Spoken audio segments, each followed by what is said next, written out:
माननीय उपेंद्र कुशवाहा जी। महोदय, 3 मिनट का समय है। जल्दी जल्दी में 2-3 बात मैं रखना चाहूँगा। सबसे पहले तो मैं हृदय से अपनी पार्टी राष्ट्रीय लोक मोर्चा की ओर से आदरणीय प्रधानमंत्री जी का बहुत बहुत बहुत धन्यवाद करना चाहता हूँ। उन्होंने वन नेशन वन इलेक्शन की बात की शुरुआत की और आज आलम यह है कि हर जगह सदन से लेकर सड़क तक इसकी चर्चा हो रही है। हम अपनी पार्टी की ओर से इस थ्योरी का भरपूर समर्थन करते हैं और हम उम्मीद करते हैं कि हर पक्ष जो इससे संबंधित है, इलेक्शन कमीशन हो, सरकार हो, जल्दी से जल्दी इस पर निर्णय सब मिलकर करेंगे और वन नेशन वन इलेक्शन की थ्योरी पर यह देश आगे बढ़ेगा।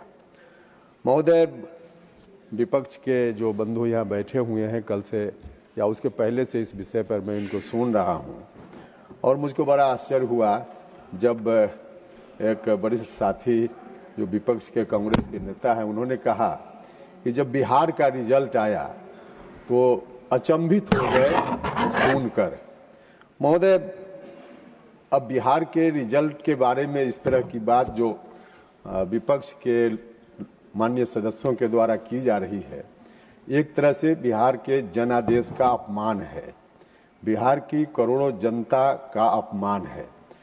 अब आंकड़ों में हम देखें तो कहीं से इनकी बात टिकती नहीं है। महोदय, अब जनता इनको नकार रही है तो उसका दोष सिस्टम पर दे रहे हैं, इलेक्शन कमीशन पर दे रहे हैं। सच यह है महोदय, मेरे हाथ में कुछ आंकड़ा है और उसके हिसाब से लगभग 63 कंस्टिट्यूएंसीज आउट ऑफ 243 इसमें 4% से ज्यादा इनको 2020 के मुकाबले अभी वोट मिला है विपक्ष के लोगों को।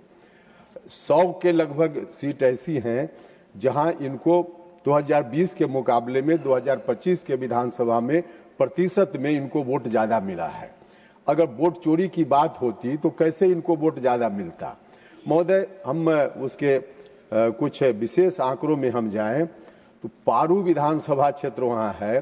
पारू विधानसभा क्षेत्र में 2020 में इनके उम्मीदवार को मात्र 13,861 वोट मिला था और इस बार 2025 में 95,272 वोट मिला है।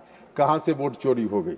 नालंदा विधानसभा क्षेत्र में इनके उम्मीदवार को पिछली बार मात्र 17,293 वोट मिला था, इस बार 72,424 वोट मिला है। कौन सा वोट चोरी हो गया। महोदय, वाल्मीकि नगर में 53,321 वोट मात्र मिला था, इस बार 1,07,730 वोट इनको मिला है। और भी आंकड़े मेरे पास है, समय का अभाव में नहीं बोल पाऊंगा, लेकिन इस तरह से वोट चोरी का आंकड़ा आप बोलते हैं और जो डेटा है वह कुछ और बोलता है।